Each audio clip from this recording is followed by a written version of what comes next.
मिळालेल्या माहितीनुसार अमित ज्ञानेश्वर कोंदके हे अंधेरी लोहमार्ग पोलीस ठाण्यात सेवेला होते। काल रात्री 9 वाजता ड्युटी संपल्यानंतर ते आपल्या डोंबिवली येथील घराकडे जाण्यासाठी निघाले। पुढे काय झालेलं आहे पहा। चॅनलवरती नवीन असाल तर MM मराठी न्यूजला जरूर सबस्क्राइब करा। घाटकोपरपर्यंत मेट्रोने प्रवास करून पुढे घाटकोपरवरून डोंबिवलीकडे जाणारी लोकल पकडली। मात्र भांडूप आणि नाहूर रेल्वे स्थानकादरम्यान रेल्वे दरवाजातून पडून ते गंभीर जखमी झाले।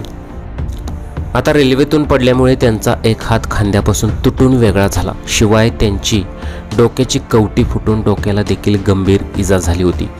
काल मुसळधार पावसामुळे रेल्वे सेवा देखील उशिराने सुरू असल्यामुळे प्रचंड गर्दीतून घराकडे जात असताना दरवाजात लटकल्यामुळे हा अपघात झाला असावा असा अंदाज व्यक्त केला जात आहे।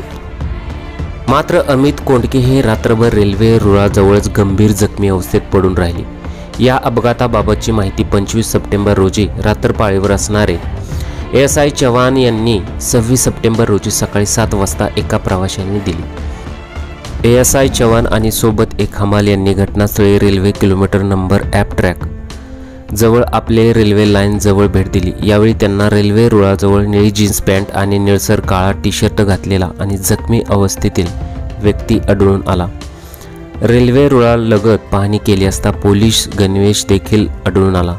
तो पोलीस कॉन्स्टेबल 1462 अमित ज्ञानेश्वर कोंदके मुंबई लोहमार्ग पोलीस असल्याचे आढळलेल्या ओळखपत्रावरून स्पष्ट झाले।